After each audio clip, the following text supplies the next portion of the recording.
hear the call, and then even when I heard the call, I ignored the call. But then I saw something 3 times on social media about shamanism. I was like, okay, fine, I'll do it. But honestly, it was really, I'll say that,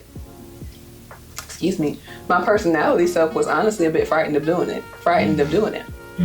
Because I heard, read, saw, even talking to my own shaman. He said that in order to become a shaman, you have to die. He's like, there's a certain part of you that has to die. What kind of die? Because I feel like a lot of, I'm gonna be honest with you, I feel like a lot of, even me, I've had an ego death. So what kind of ego death are you talking about? So not even honestly, more than an ego death, it's your perceptions of the way that the world is have to die.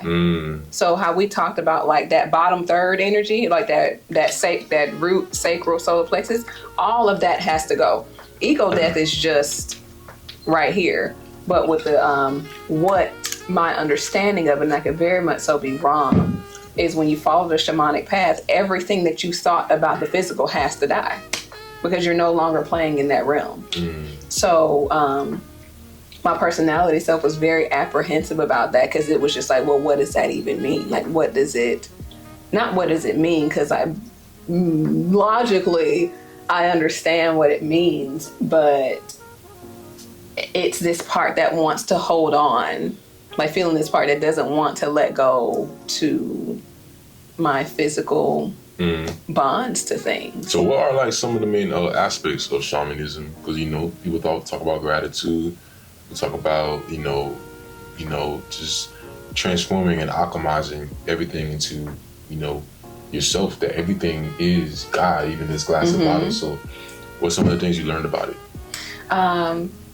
I'll say that, again, I'm about to start, so I haven't learned in-depth information, but from just knowing other shamans. Coming from working with the shamans that I work with, the thing that's been most profound to me, and we talked about this, is watching shamans be a shapeshifter. Like watching shamans, something that my shaman said, he was like, I am no man. He's like, I am nobody. I have to be nobody in order to work with y'all. So it's like, there can't be any personality that shows up in that space. You're literally nobody, and you're just, I don't even know if I want to say that you're the container. I suppose you, in every ceremony I've been in, we do create the container, but you have to be, like if I was a shaman, I would look at you and see what you needed from me, and I would take that form. My personality would just not even be present anymore. So I would just be whoever you need me to be. Basically, you will be like spirit. Okay. Yep, giving whoever you're with whatever they need, and you just take whatever form that is. Like, you're nobody. So that's been like the most interesting, trying to wrap my mind around being nobody. I see why it's such a thing that's very powerful. Wow. And we was even talking about like gratitude, the power of gratitude, just transforming your reality through gratitude. What do you believe about good days and bad days? You say you don't have bad days. I don't have bad days. Tell them up. How do you not have a bad day? I don't have bad days. Your day is precisely what you make it. And like I told you, I don't even understand how something could just ruin your entire day. I understand from the perspective of understanding how when things enter your perception, how the mind works, and then it starts to snowball. I get it. Like, I get it from that place because that's what happens. When someone has a bad day or when their day is ruined, whatever happened comes into their awareness and it triggers something that was already there. So now whatever was already there triggers, now you're upset. You're not even upset about what happened. You're upset about 5 years ago. You're upset about yesterday. But it triggered it, and now it snowballed into, man, now I've had a horrible day. Not because it's one thing happened, but because really you stuck in the past. So, and I'll say in that case, then I don't have bad days because I'm present. Because I do my best to remain present. It's like stuff just happens. It's just life. It's not I don't have an expectation that nothing difficult will ever happen. It's like I accept the difficulties that come, and it just is what it is. Right.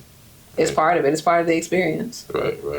Mental is just as important as the spiritual. That's one thing I learned too. Like, you could be as spiritual as possible, but your mind alone is gonna be tested because, you know, some obstacles ain't spiritual. Some obstacles are mental. You know? Let's say you want everyone to like you. That's a mental obstacle. Because, you know, your mind should be strong enough to just not explain yourself to people. If you're trying to explain yourself to people, they say something about it. You try to explain yourself. It's like a form of not knowing your worth. Yes, you don't know who you are. Right. Some people over-explain themselves to people. So not over-explaining yourself to people because, you know, you don't got time for that. You know what I'm saying? But it's I used to be an over-explainer. Yeah. So I get it. I used to be an over-explainer. But I over-explained, like you said, one, because I didn't know who I was, but two, because I didn't even trust. Right. I didn't trust what I was saying. So I had to, it was like I was talking to you, but I was really talking to me. Like, I'm trying to explain to myself. You was probably also trying to make people understand you, but some people are not meant to be understood. It's either someone understands you or they don't. So I learned that from one of my other podcasts. Yeah, don't try to make people understand you because it's not your goal to make them understand you. Exactly. You know, being misunderstood is something that a lot of people go through. And if you misunderstood, you alien, a mysterious person, so be it. It is what it is. That's just how reality is. Yeah, but even aside from that, aside from those implications of being misunderstood, sometimes people just don't understand. Like, sometimes the words that you're saying, the way that you're saying it, it's almost like a telephone receiver. I'm talking to you very clearly on my end, but what's coming in to you, you're hearing blah, blah, blah, blah, blah, blah, blah. And that's not necessarily my issue, because for me now, the question is, what exactly is blocking your understanding of what I'm saying? That's where we ask clarifying questions. Sometimes it can be vibrationals. Vibrational frequencies. You talk to someone on a low vibration, sometimes they don't resonate with you. They might be like, oh, nah, man, I feel, I don't like this. And then you ask them why, and I don't know, man, I just don't like it. Their vibration's so low that you install fear in them just by you being present. Some people have a presence alone that is misunderstanding. Yeah, it's very we're very multi-dimensional where there's a lot of perceptions going on. It's all about perception because, you know, all of us have a soulmate. All of us have a permanent soulmate, and that one permanent soulmate is just going to understand us, and we don't got to over-explain. So we're always looking for someone to be understood from. There's always someone out there that will understand you, so you don't got to search for that person because they're going to come to you, and you don't have to try, you know. You think we only have one permanent soulmate? Well, I believe we have multiple soulmates, but I'm talking about like that long-term permanent soulmate, like the spouse. Like, I don't want to say twin flame because not everyone has a twin flame because it's so hard to maintain a twin flame relationship. I don't even know how I feel about twin flame relationships. Yeah. The reason why some people don't believe in twin flame relationships is because not everyone has a twin flame. So if you don't have a twin flame, you're not going to believe in it. This is why perception is so important, because everyone's living in a different reality. Yeah. Like, that reality thing is the real thing. Like, some people are meant to be rich and some people are meant to be not rich. So I met a lot of people who have met their twin flames, and very real thing, but they always... How do they know they're their twin flame? I question that, because I'm going to be real to you. Have you thought that you've met your twin flame before? Delusionally, yeah. Okay. Delusionally. That's that Pisces delusion. Yeah, delusionally, but, you know, I started to come to more realization that, you know, meeting a twin flame is a very, like it's literally looking at yourself in a different body, of the other half of your soul in a different body. Yeah. So it's very intense. It's very intense, and one of them is usually a runner. One of them runs away because they're like scared. I've heard that. Okay. Yeah, one of them runs away. But then I've had people who I know who said they met the twin flame, and they said that, they beat me up, and I'm like, that's like a twin flame. And then, you know what I'm saying? Like, interesting. This is crazy story. So I do feel like people do, you know, love is the most powerful energy. So people get so much in love that they can't explain it because you just feel love. You can't. Love isn't logical. You just feel it, and it's so addicting that they feel like, this is the person in my life. You know, this is my twin flame because they just obsessed with that person, when in reality it's just maybe a karmic partner. Interesting. You feel me? So, yeah. I think, and I do see people use that term all the time. I have slightly different views on things of that nature. One, I think that our souls are so interconnected that all of us have been everything to each other. Like that we've been cycling through reincarnation so many times that all of us have been something to one another at some point. And some people might say it's not true. Hey, whatever. And maybe not all of us, but I think a lot of us, especially considering even the way that you and I have tried to film this thing like twice. I'm pretty sure on a spiritual, astrological, universal, whatever you want to call it, on a soul level, that we have met before. And whatever energy that we were supposed to exchange, this is not the first time that we've exchanged this energy. Right. And then especially with the piece about, like, that's why I asked you, do you think there's just one soulmate? I think that we are our own soulmate. We're our own soulmate? Not as far as like, well, like you said, you can have multiple soulmates, but as far as like the one, like looking for that one person, it's us. We are the one. We are the one. There's, I can't think of anything outside of me that could satisfy me more than me. Right. And not to say that you know, there's still no desire for partnership and all that good stuff, because that's just that striving for balance. What about on a twin flame level? Do you feel like a twin flame can deliver that? But if I already know your beliefs on it is different, because I totally understand that. I don't think that anybody can deliver to you what you need to deliver to yourself. Right, right. Because some people personally believe twin flames is something like, it's a belief system. You know? Some people believe that because it's like, why would you dedicate your whole journey to looking for this person? It starts to become like not about you, but about this person. And that's like, exactly why they're still, and that's what I said, they in them lower three chakras. You're still in the physical. Yes, you gotta watch out in the spiritual community, because a lot of deceivers, a lot of deceiving information. Or they just don't know. Yeah. They saying I'm not sending any spirits of judgment out here or whatnot. But people share what they know. Right. And when they know better, I suppose they'll either choose to believe or they'll just do what they want to do. Yep. But a lot of people have karmic partners. Do you know about that? I do. I 100% believe in karmic bonds. I absolutely do. I do believe them too. Do believe in them too, because they're very powerful, and you hear about all these relationship stories, like these crazy stories, and they just can't cut that soul tie. And it's been like years and years, and it's like a 99% chance that they knew each other in a past life. Yes. And they got to learn certain lessons and obstacles that the universe is like, hey, you're going to learn in this lifetime. You're going to learn, and they're going to be like, it's crazy. What are you going to say about it, though? But that's so how we talked about Dolores Cannon and whatnot, like with the past life regression and stuff. Yeah. Something that I picked up from reading her work, a theory, we'll call it a theory, is especially when it comes like to those karmic partners, you can imagine that, let's just say I was your mom in a past life or whatnot.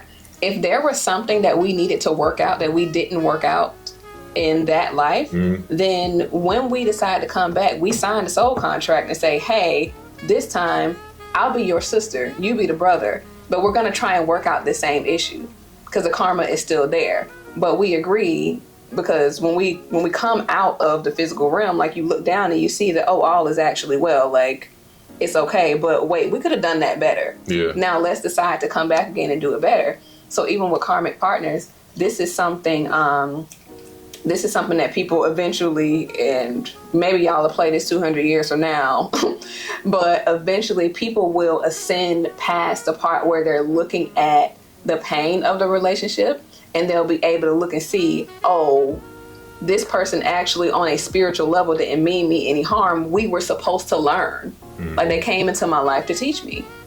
But people are still, again, in them lower three chakras, they looking at like the hurt, the pain, the turmoil, and I get it, but at a certain point we have to start looking at, we had past karma together, we're here to work this shit out.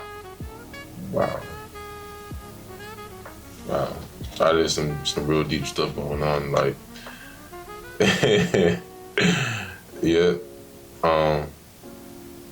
But that goes along with the belief. If you believe that everything is as it should be, again, I keep talking about the lower three because that's where everybody is. When you come up into your heart and your throat, you believe that everything is as it should be. You believe that the universe is perfect and that God's not making any mistakes and that everything is flowing exactly how it should. So if everything is as it should be, then why in that case would you feel like a victim? A lot of people feel like victim because they feel like, the universe could have given me better, or why did I go through that? They feel like, I guess it's more trauma based, but they don't. It is. They're not exactly, or you know what it is? I feel like people have what they want, but something happened in the past and they like, how people are control freaks sometimes. They wasn't exactly what they wanted. Like, the relationship ended this way and this and that. And it's, some people are stuck in the past. Yes, and that is that second chakra energy. Control. I couldn't control my reality, so now I'm mad. Yeah. So now the universe did me dirty because it's not how I wanted it to be. Right. So the question that I guess that's being begged to ask: How do we not control our reality? Let go and let God. Let go and let God. Let go and let God.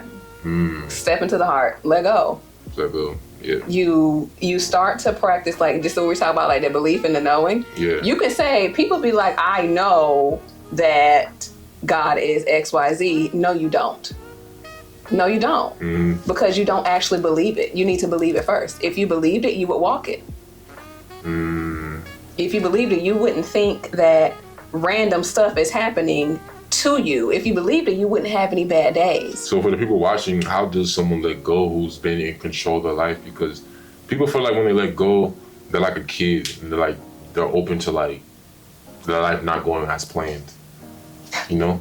What is as planned if it's God's plan? Whose plan are you following? We still in control. Right. Like, it's like, even through the verbiage, we don't know how not to let go of control. So it's surrender. You can even just say out loud, God, your plan and not mine. And that doesn't mean that you don't try. That doesn't mean that you don't put forth effort. That doesn't mean that you just sit back and do nothing and wait for God to do things for you, because it don't work like that either. Like, we co-create our reality. But it's starting bit by bit to start to find the places in your life where you've been trying to hold on and it's not working. Like, you've been trying to hold on tight. And a lot of times, honestly, what people can really start with is the people in their life. Most people want people to be a certain way. That's probably the hardest but the most simple place to start. Look at the people in your life and let go of trying to control them. Release your ideas about them. That's something I'll tell myself too. I always look at the people in my life, and they always said, look at them at who they are, because that's who they're going to be. Right? They're not going to change, because people try to change people. And that's the biggest mistake anyone could ever do, is try to change someone, because people aren't going to change. Even people probably try to change you. If you're watching this, people definitely probably try to change you. They don't understand you. Control. And you was like, this is who I am. If you were a very weird person, if you were a very serious person, if you're very unlikable, that's who you are, bro. Like, I'm gonna keep it a buck. That's just who you are. You can't change that. You can maybe work on like a tweak, do some tweaks. But if it's who you are to the core, how the F are you gonna change it? You know what I'm saying? So yeah, it just goes down to just being yourself. Yeah. And allowing other people to be who they are. It's live and let live. So that's like the first thing. Stop trying to control other people and then see what happens. Yeah. Let's let go bit by bit. Do you feel like God is a woman or a man? I feel like God is everything. Okay. I feel like God is genderless. Genderless, yeah. Genderless. That's how God is everything. That's how I feel about everything too. But people have debates about, God is a man, God is a woman, God is feminine, God is this.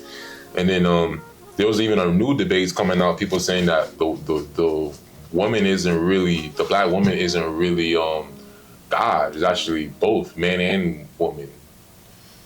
I think that people got too much time on their hands. Because there's a lot of researchers out here, people who really be. Yeah. I get that. And, like I told you, I just don't give a damn about certain things. Yeah. I get that, but it's like. Yeah. Go work on your control issues. Yeah. That's what it is. Because why are you trying to put God in a box? Yeah. Why are you trying to control? Again, control. Why are you trying to control the perception of God? Oh, God, right. Because people will use that to their advantage for personal gain. Exactly. Malicious intentions. Yeah. Exactly. Why are you trying to control the way we see God? Go worry about yourself.